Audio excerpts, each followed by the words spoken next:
Hace algunas semanas compartí con ustedes una de las 329 preguntas que se registran en los evangelios de Jesús y compartí la pregunta: ¿qué están buscando?, que Jesús le hizo a sus primeros 2 discípulos. Hoy quiero compartir una pregunta más que mientras leía el evangelio de Juan me llamó mucho la atención. Había pasado en otras oportunidades por esa pregunta, pero me detuve a estudiar un poquito más y me llevó a considerar lo que al menos durante mi adolescencia, juventud, pensaba acerca de Jesús. Siempre he visto a Jesús en los evangelios como alguien amoroso, y por supuesto lo es, como alguien compasivo, accesible, cariñoso, tierno. Pero todas esas características no impidieron que muchas personas lo quisieran ver muerto en una cruz. Y una de las razones es porque a Jesús le gustaba decir la verdad y no guardarse las cosas. La decía con amor, por supuesto, la decía con compasión, no la decía con propósito de herir en absoluto. Sin embargo, cuando el corazón no está listo para recibir un mensaje, usualmente algunas personas suelen ofenderse por un mensaje que no es ofensivo en absoluto, pero que por la naturaleza o por la condición en la que nos encontramos nos suele golpear. Duele, por supuesto. Y esto fue lo que pasó con algunos grupos. Yo lo puedo entender, por ejemplo, con los fariseos. Los fariseos, un grupo religioso muy fuerte de la época de Jesús, se sintió ofendido porque el Señor les dijo hipócritas, gente de doble vida, de doble moral, que predicaban una cosa pero que vivían otras. Los discípulos en una ocasión se le acercaron a Jesús y le dijeron en Mateo capítulo 5, verso 12: ¿sabes que los fariseos se ofendieron cuando oyeron esta palabra? Una vez más, puedo entender que los fariseos se ofendan con las palabras del Señor porque, por supuesto, les echaba abajo todo el discurso que ellos construyeron por muchos años. Y a ellos se unieron los saduceos. Los saduceos también se ofendieron en alguna oportunidad con Jesús, y particularmente con un comportamiento que él tuvo cuando entró al templo. Recordarán el episodio cuando Cristo entra al templo y mira que hay un negocio, que habían hecho eso, un negocio con los sacrificios, con las ofrendas. Y él dijo en Marcos capítulo 11, versículo 17: ¿no está escrito? Mi casa será llamada casa de oración para todas las naciones, mas ustedes la han hecho cueva de ladrones. Les llamó directa o indirectamente ladrones. Y lo oyeron los escribas y los principales sacerdotes y buscaban cómo matarle.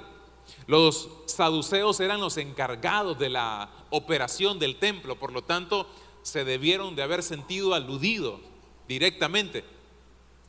Pero una vez más, que los saduceos y fariseos se hayan sentido ofendidos, puedo entenderlo. Pero este tercer grupo es el que a mí me sorprendió.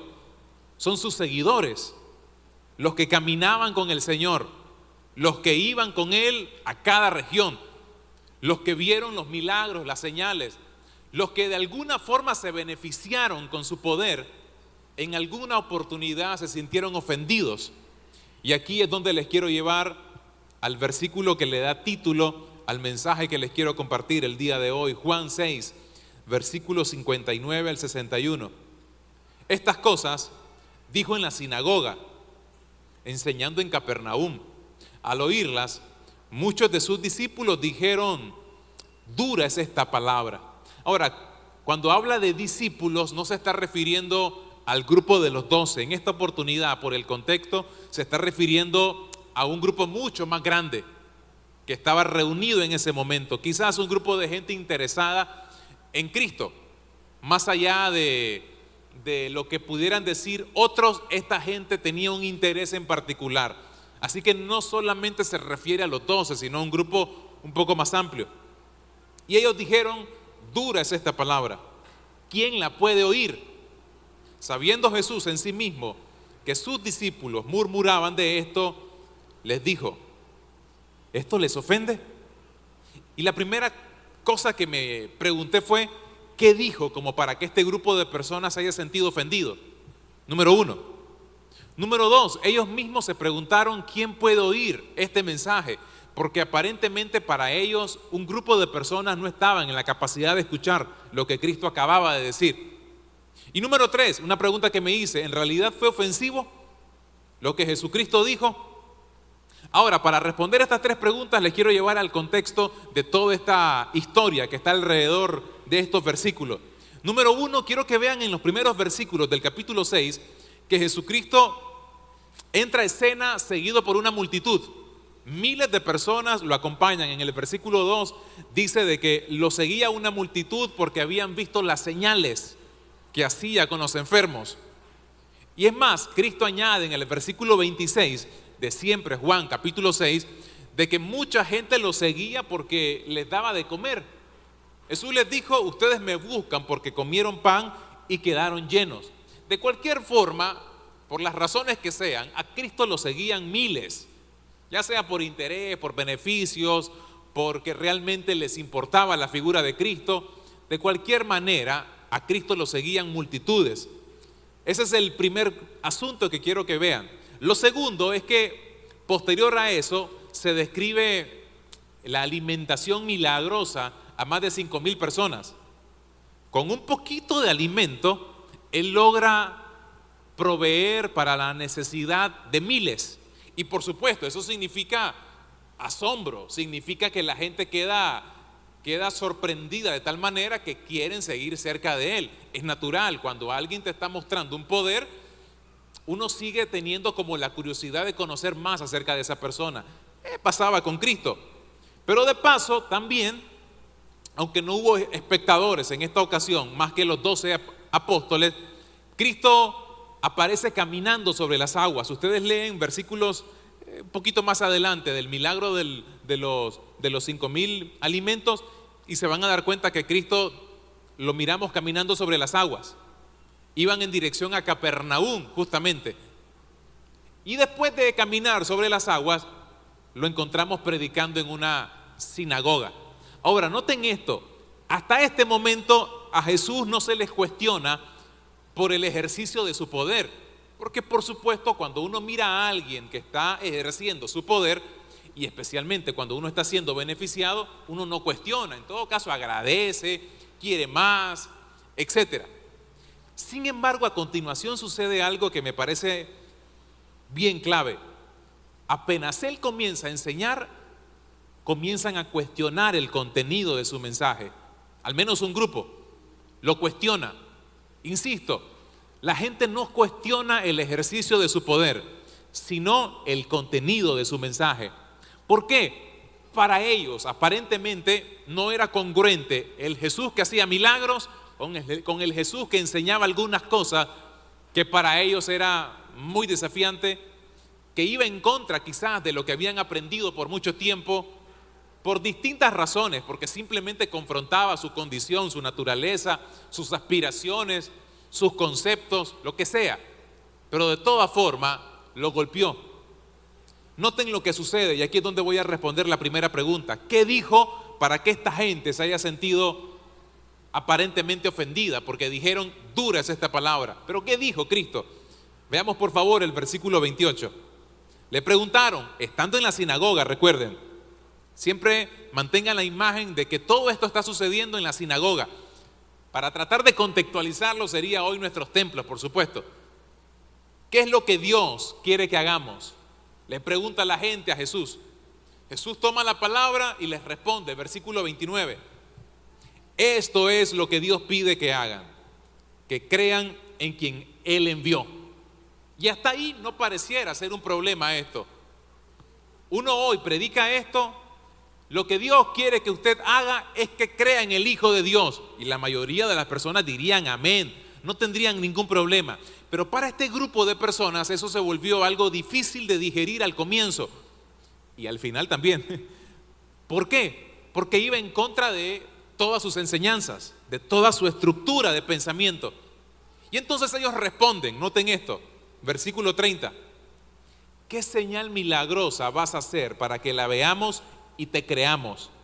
Es decir, en buen nica, lo que esta persona le está diciendo al Señor es esto: ¿sabes qué? Ok, Dios quiere que creamos en vos. Bárbaro, mostrame algo, ¿sí? Quiero pruebas de que realmente vos sos el Mesías. Quiero pruebas, evidencia. ¿Qué señal me vas a hacer? ¿Qué vas a hacer? Hace algo. Cuando yo los escucho a ellos, escucho también a nuestra generación, que en muchas ocasiones se ha comportado de la misma manera, pidiéndole a Dios señales, pruebas, retando al Señor: a ver, Señor, si sos real, por favor, resolver el tema del sufrimiento en el mundo. Si Dios es real, que se resuelva la pobreza. Si Dios es real, ¿por qué no me sané? Si Dios es real, ¿por qué murió mi hijo? Si Dios es real, ¿por qué permitió que papá y mamá murieran?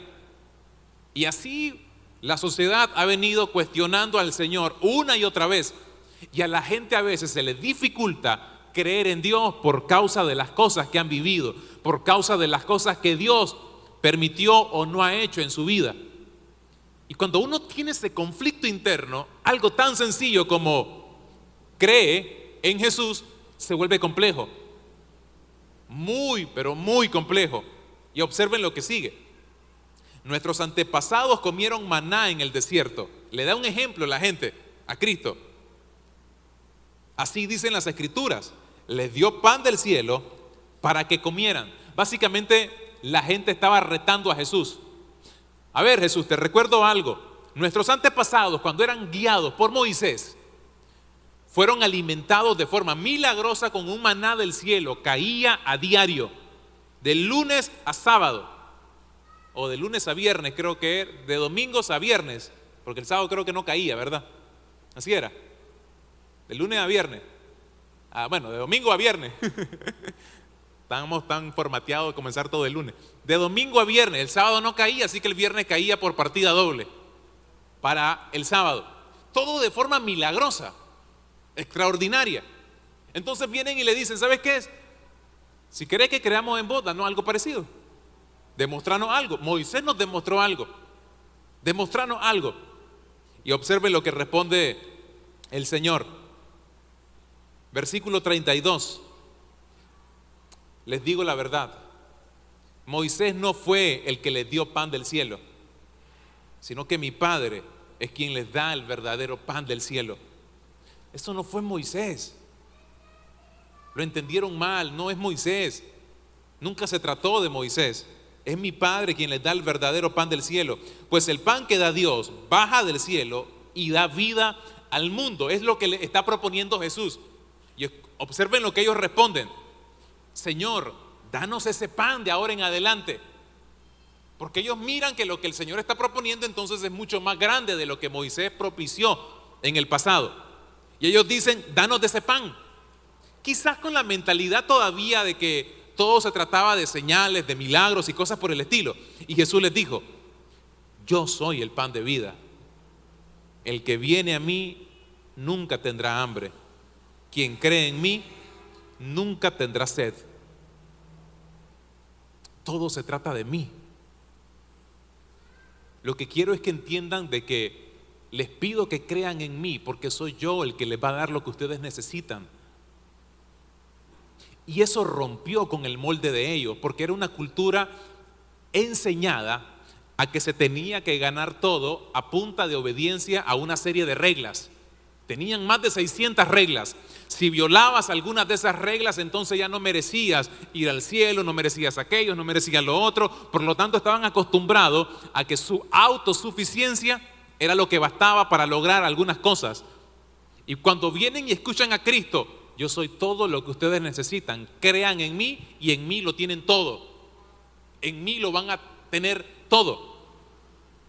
Es un llamado a la confianza absoluta en Él. Y por alguna razón este grupo de gente dijo: no nos parece. Y observen lo que sucede.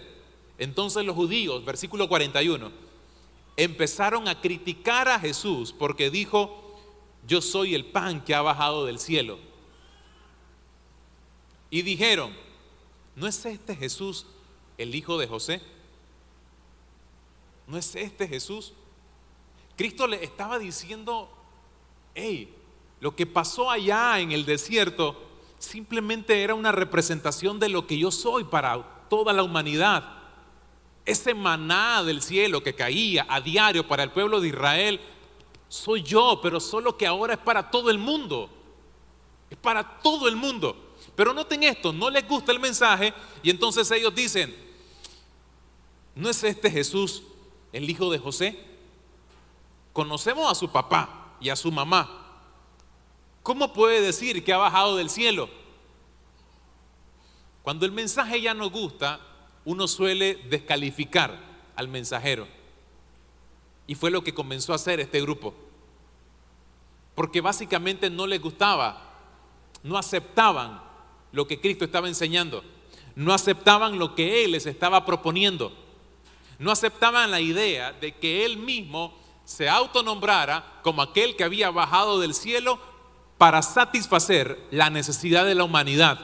Quizás lo miraban demasiado presuntuoso, quizás lo miraban, yo qué sé, tenían a lo mejor un enredo acá en la cabeza que no les permitía abrir su corazón y reconocer a Cristo como todo aquello que realmente era.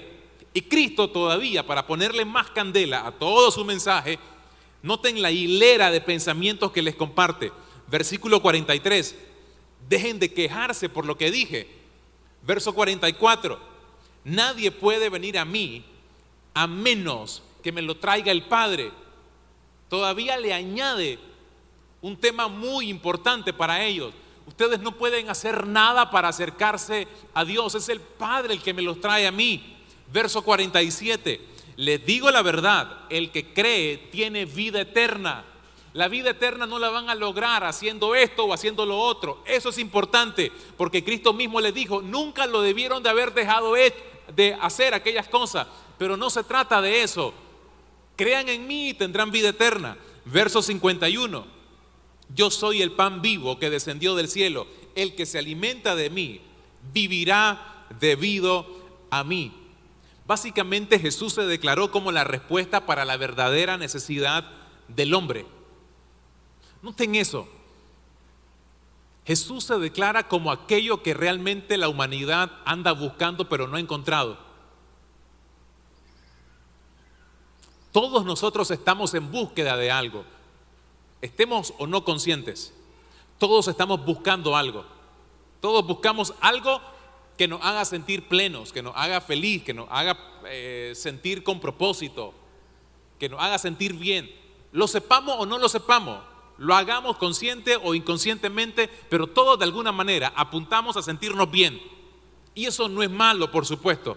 El tema es que a través de la vida nos vamos a dar cuenta que donde sea que busquemos aquello que nos hace sentir bien, siempre va a ser insuficiente. Siempre. No importa cuánto te esforces para lograr aquel sueño, si vos pensás que ese sueño es lo que te va a hacer sentir pleno, absolutamente, te vas a frustrar, porque te va a dar cierto nivel de felicidad, pero no la satisfacción completa que uno necesita. Porque todo lo que uno consigue, todo lo que uno logra, da cierto nivel de felicidad, porque no es que no da felicidad, da ciertos niveles de placeres. Y no son malos, una vez más, me refiero a los placeres sanos, a los nobles. Cuando uno tiene ciertas metas, ciertos objetivos en la vida, está bien, no es tan malo, no es pecado. Sin embargo, si yo apunto a que es eso lo que le va a dar sentido a mi vida, me voy a enredar y me voy a frustrar y me voy a dar cuenta que puse las expectativas en el lugar equivocado. Y esta gente tenía las expectativas en el lugar equivocado.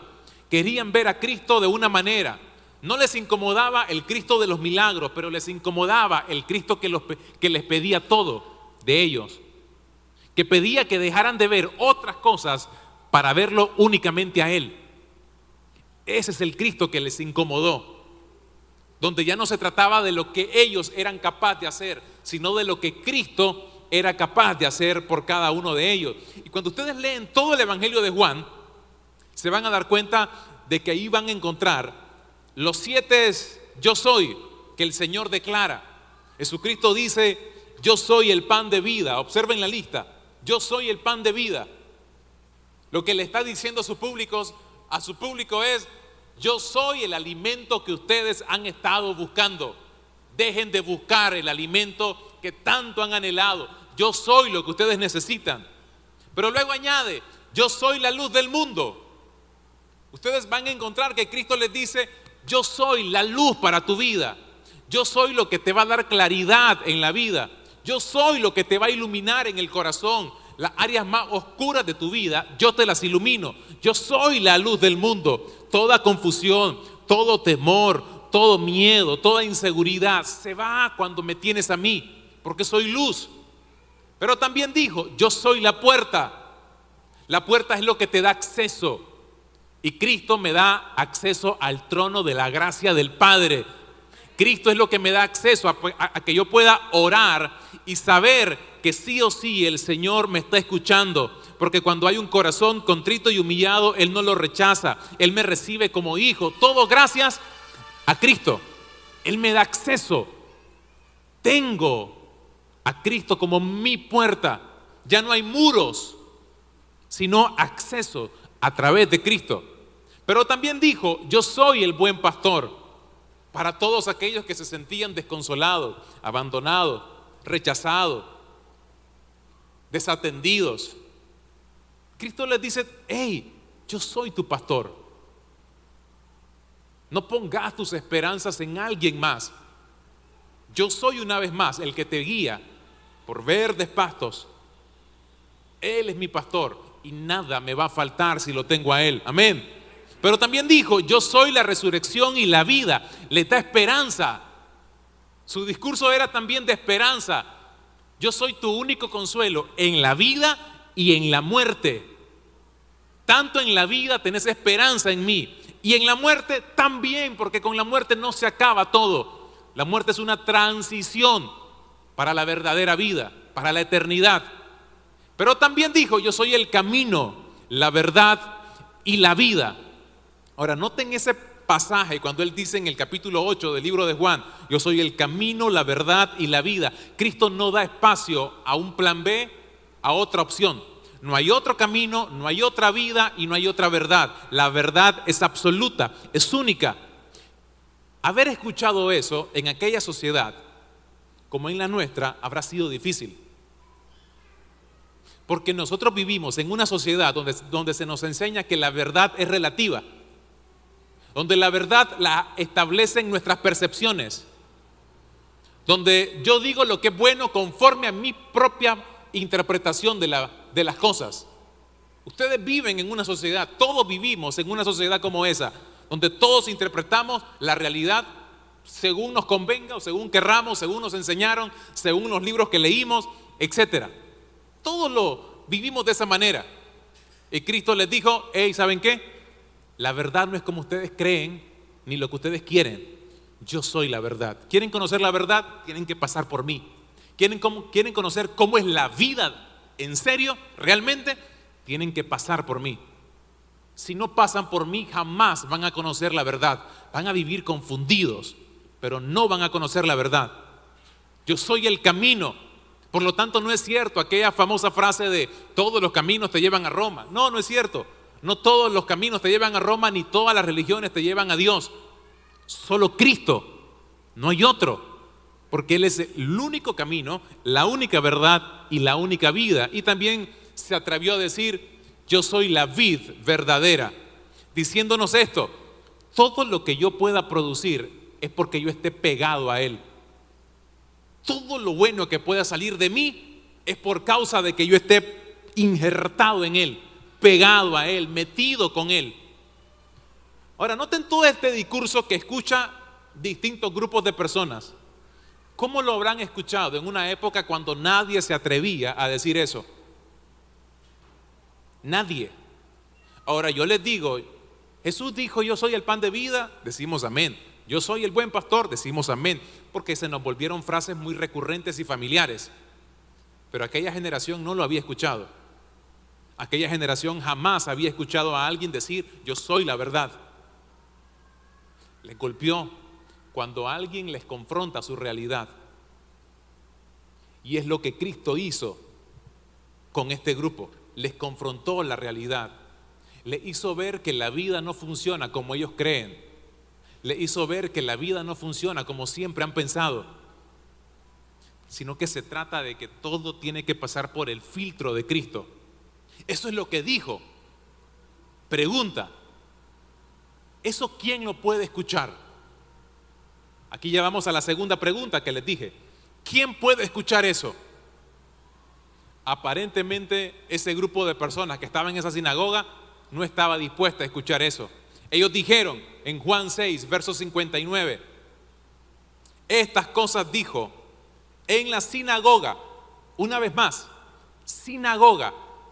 Imagínense por un momento que sería esta época en la que estuviéramos recibiendo un mensaje como este y que Cristo se para aquí y en la iglesia tenga uno el público más difícil. En la iglesia, el público más resistente. ¿Cuántas iglesias alrededor del mundo pueden estarse resistiendo a la verdad? Porque les gusta más el Jesús que manifiesta poder, pero no el Jesús que predica la verdad. Les gusta más el Jesús de las maravillas y de las señales, pero no el Jesús que nos desafía, que nos reta, que nos pide convicciones, que nos pide que dejemos de navegar en las aguas de lo superficial y comencemos a profundizar en nuestra fe. Y eso, tristemente, en términos generales, a nivel mundial, la iglesia lo está sufriendo muchísimo, mis estimados. Nos gusta, no cuestionamos al Jesús poderoso, solemos cuestionar al Jesús que nos desafía a ir un poco más allá de nuestra zona de comodidad. Y observen lo que dijo este grupo de personas. Muchos de sus discípulos, no se está refiriendo otra vez, aclaro, a los 12, se está refiriendo a ese grupo de personas más amplio que lo seguía. Dijeron, dura es esta palabra, duro. Ahora, ¿les pareció duro lo que dijo? A ellos les pareció duro. La palabra dura es interesante. Observen en pantalla lo que significa. En el griego hace alusión a algo áspero, marchito, fuerte, desagradable, severo. Y esta última definición me pareció interesante. Difícil de aceptar. ¿Saben por qué? Porque el mensaje de Jesús no es difícil de entender, es difícil de aceptar. No es incomprensible, es inaceptable. ¿Y qué lo vuelve inaceptable? Que yo cierre mi corazón, que yo no esté dispuesto a hacer lo que Él me está pidiendo. A la gente no se le hace difícil entender el valor del perdón. Se le hace difícil aceptar que tiene que perdonar a alguien que le hizo tanto daño. A la gente no se le hace difícil entender el valor del matrimonio. Se le hace difícil aceptar que no puede darle rienda suelta a sus hormonas. A la gente no se le hace difícil entender que las finanzas ordenadas es lo mejor. Lo difícil de aceptar es que tenga que controlar sus anhelos, sus deseos, descontrolados por comprar de forma desorganizada, sin planificación. Se nos hace difícil soltar el control. Es lo que se hace difícil. Si yo les digo un principio en este momento, y todos los principios que hemos escuchado en cada servicio no son difíciles de entender. De hecho, siempre que tenemos la oportunidad de predicar, lo hacemos con el profundo deseo de que sea sencillo para captarlo, de tal manera que el mensaje no quede confuso, sino que quede ahí en la mente, en el corazón, fácil para digerirlo. Pero no podemos hacer mucho para que el corazón lo logre aceptar. Ya es una decisión de cada uno de nosotros. Y ahí me doy cuenta que una de las mayores dificultades que tenemos a nivel general como Iglesia de Cristo no es la capacidad para entender el mensaje del Evangelio, es la capacidad para aceptarlo. Se nos hace difícil aceptar el consejo del Señor, que necesito ayuda en algunas cosas, que no me puedo dar el lujo de seguir viviendo en desorden mi vida, que necesito poner en orden mi matrimonio, en orden mi finanza, cuidar mi salud, necesito ayuda para dejar de ver pornografía, para no seguir mintiendo, para no seguir robando, para no seguir sobornando, estafando a alguien. Necesito entender que el Señor me ama, pero me pide que cambie. El amor del Señor no es difícil de entender en términos literarios, en términos de estructura. Es fácil decir, Jesús te ama. La gente se le hace difícil aceptar que un Dios te ame a pesar de todas las miserias que uno ha hecho. Se le hace difícil a la gente entender cómo Dios me puede amar con tanta maldad que he cometido. Cómo Dios me puede amar con tantas cosas malas que he hecho.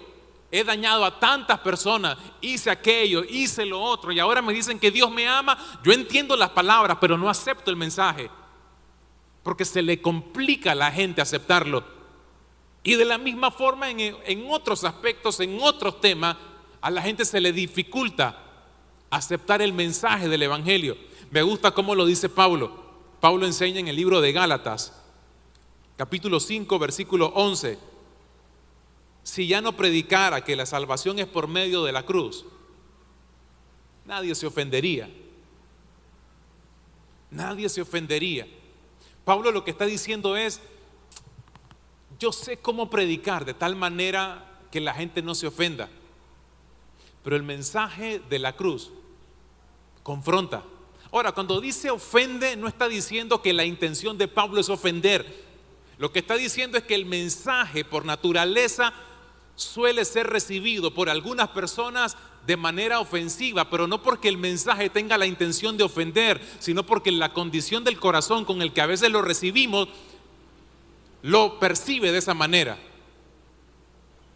Lo recibe como qué duro que el Señor está haciendo, porque no acepto algo que el Señor también está haciendo conmigo. El apóstol Pedro dijo en 1 de Pedro 2, versículos 7 y 8: para ustedes los que creen, esa piedra les dará honra, pero en cuanto a los que no creen, la piedra que los constructores rechazaron se ha convertido en la piedra principal. Para los que no creen, esa piedra, se está refiriendo a Cristo con el término piedra. Para los que no creen, esa piedra también es una piedra de tropiezo y roca de escándalo. Tropezaron porque no obedecieron el mensaje, no porque la piedra está puesta ahí para que uno se caiga. Uno tropieza con el mensaje del Evangelio porque uno no está dispuesto a abrir su corazón.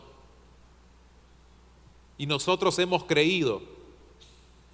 Tropezaron porque no obedecieron el mensaje. Eso es lo que Dios tenía planeado para ellos. ¿Quieren ver cómo termina la historia de esa gente que dijo, dura es esta palabra? Observen el versículo 66 de Juan 6 para ir cerrando el mensaje. Desde entonces, muchos de sus discípulos volvieron atrás y ya no andaban con él. Noten eso. Al Jesús predicador se le fue la gente.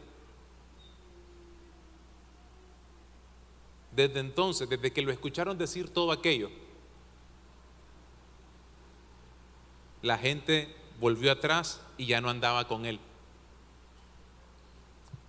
Me quiero imaginar el escenario, a Cristo en la plataforma, si acaso había una, y la gente yéndose, diciendo, duro este mensaje, durísimo. Me voy. Me gustaba cuando hacía milagros, cuando caminaba sobre las aguas. Me gustó cuando me dio de comer. Pero ese mensaje está muy duro. Y la gente se comenzó a ir. Y me encanta todavía lo que hace después Jesús, versículo 67. Porque mientras la gente se está yendo, Él voltea con los 12, con su grupo más íntimo, y les dijo, ¿también ustedes quieren irse? Vamos, aprovechen.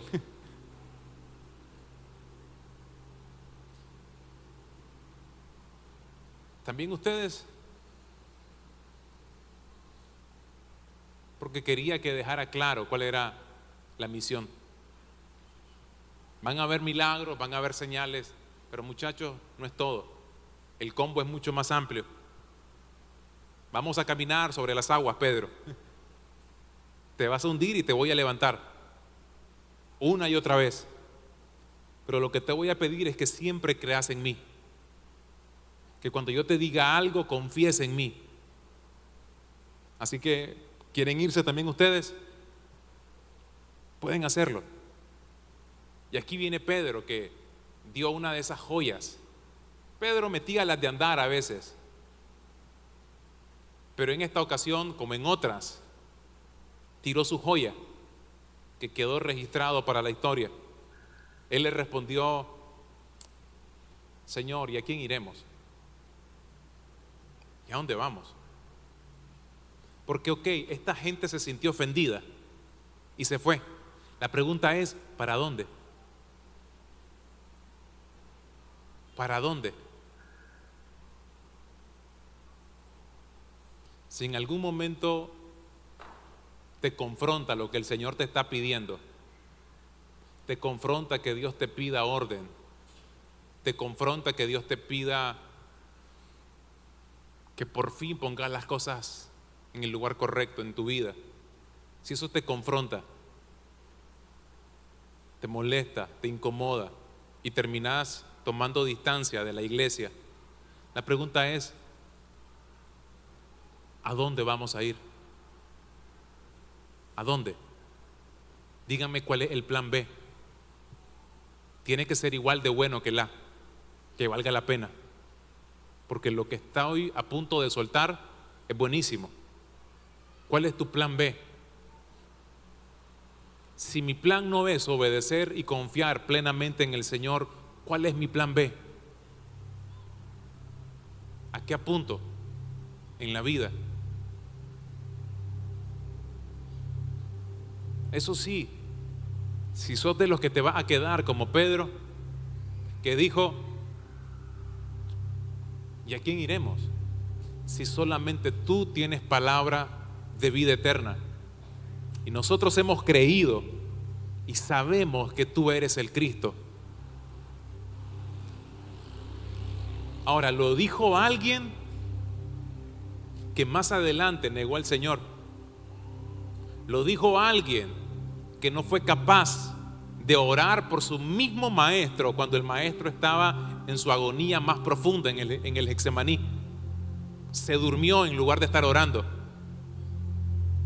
Lo dijo alguien que sacó su espada para cortarle la oreja a un soldado romano que llegaba a capturar a su maestro, y en un arranque de ira y de furia el Señor incluso tuvo que calmarlo.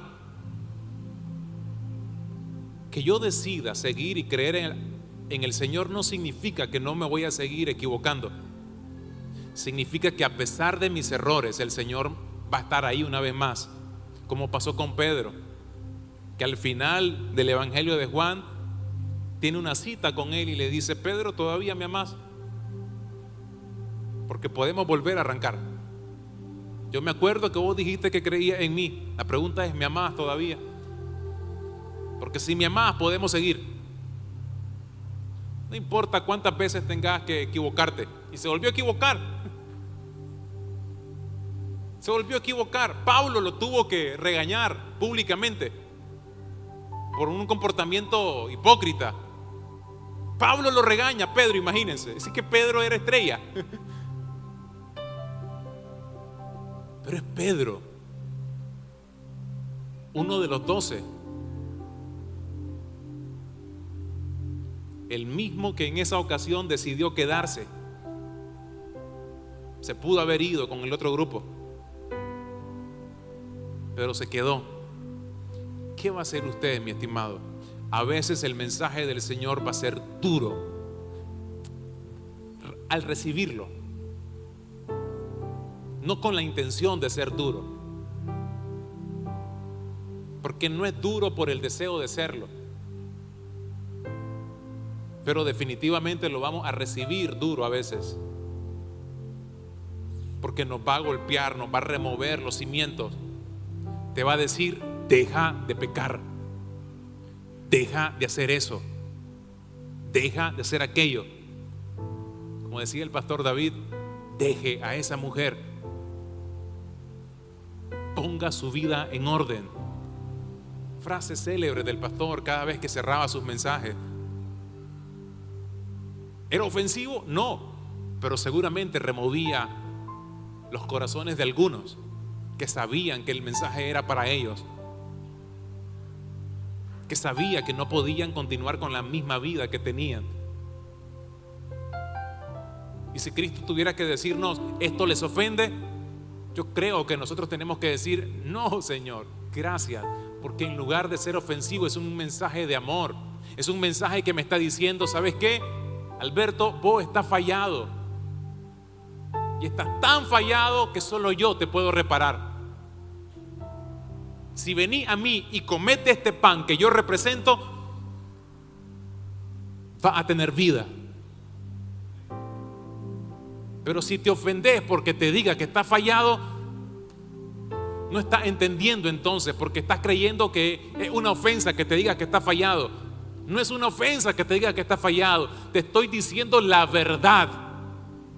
Pero junto con la verdad viene el mensaje de esperanza y de amor. Yo soy el pan de vida, yo soy lo que te va a nutrir, yo soy lo que te va a alimentar, yo soy lo que te va a dar esperanza, yo soy el que te va a dar sentido. Pero necesito que entendas que no puedes ser salvo si no te consideras primero que estás perdido. Solo son salvas las personas que saben que están perdidas. Y todos venimos fallados al taller del maestro, como diría Alex Campo en su canción. Y en eso estamos.